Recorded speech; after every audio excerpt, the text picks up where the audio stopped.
Welcome to Color Harmony. My name is Eric Francis. How are you doing today? Today we got something a little bit different for you. We're going to be sketching. Here is a list of supplies. First, we tear out a piece of watercolor paper from the watercolor pad. Then we tape around the edges with double-sided low-tack tape. I used a single, but double to be better. We then fasten it to a hard, clean surface. The back of your drawing pad is fine, or maybe a table will work also. We then make a sketch. We outline this drawing with a waterproof pen. We leave some of the pencil marks as a guide for the painting, and we're ready to begin. Let's go.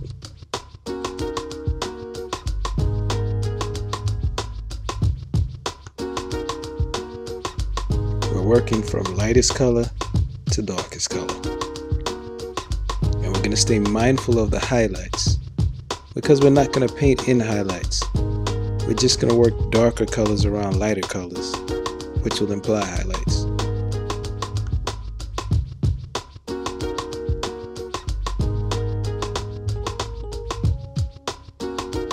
We're going to have to dilute the paint with a lot of water.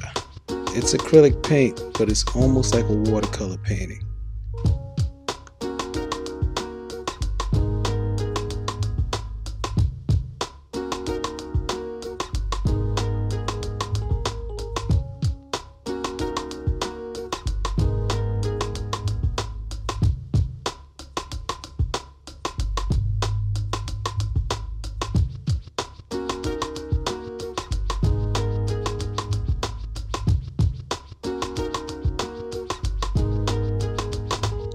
I normally do this as a warm-up to painting because when you first start painting, you might have noticed that there's a bit of a struggle, you got to make that switch over to right brain thinking, and this helps you do that. Plus it gets you familiar with the subject you're about to paint.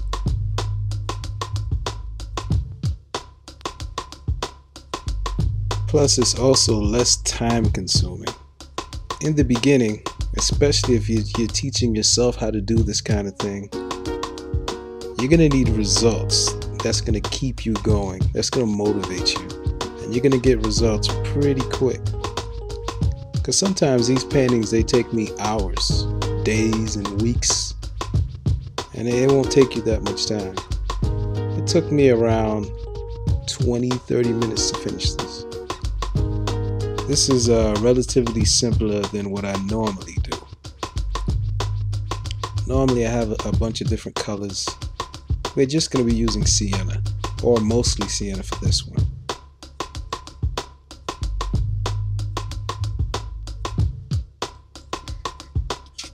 So here's a look at the reference photo. You notice that one side of the face is darker than the other side.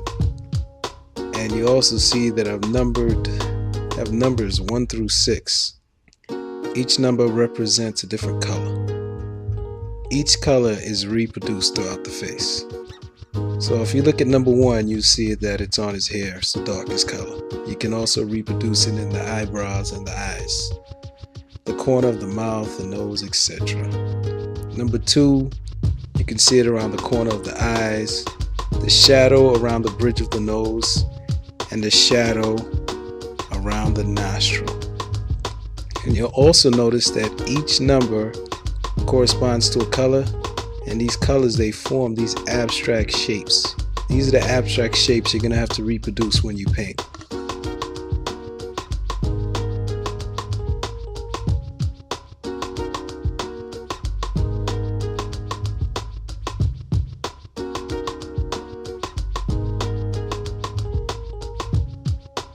Here is a pencil sketch. It's an example of how I would handle the same thing with a drawing. I'm just doing exactly what I explained with a pencil.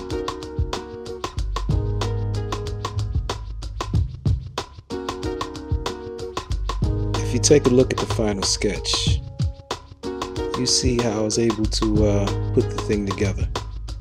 Where the colors are darker, I simply added black, or I just layered, or I washed in extra color. Where the color is lighter is I didn't wash that much color at all, or I went over it with lighter color. These are the kind of things you figure out as you go along.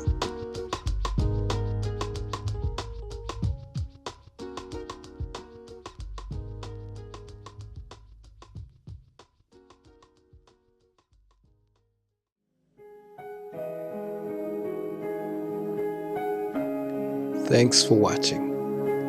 If you like what you saw, comment, share, like, or subscribe.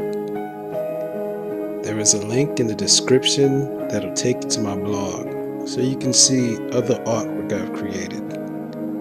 And if you want to further support this content, you can donate. There's a link there that'll take you to PayPal. These videos are made in response to questions I get asked all the time. So feel free to ask. Peace.